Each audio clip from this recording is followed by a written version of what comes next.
భగవద్గీతను ఎవరు చెప్పారు? ఎక్కడ చెప్పారు? ఈ విషయం గురించి ప్రతి ఒక్కరూ తెలుసుకోవాలి.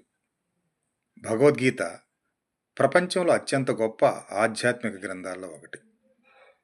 మహాభారత యుద్ధ ప్రారంభం కానున్న సమయంలో కురుక్షేత్ర యుద్ధ భూమిలో అర్జునుడు తన బంధువును చూసి విచారంలో మునిగిపోయాడు.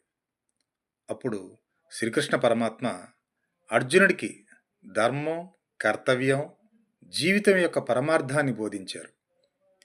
ఆ బోధే, ఆ దివ్యమైనటువంటి బోధనే భగవద్గీత అంటారు. భగవద్గీతలో మొత్తం 18 అధ్యాయాలు ఉన్నాయి మరియు 700 శ్లోకాలు ఉన్నాయి. ఈరోజు భగవద్గీత యొక్క గొప్ప సందేశం మనం తెలుసుకుంటున్నాం.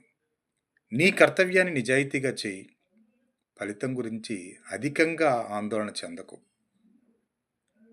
ఇలాంటి సనాతన ధర్మ విశేషాల కోసం ఫాలో చేయండి, సబ్స్క్రైబ్ కూడా చేసుకోండి. మంచి మంచి విషయాలు నేను ఈ రోజు నుంచి వీడియోస్ చేస్తూ ఉంటాను. చూస్తూ ఉండండి. Thank you.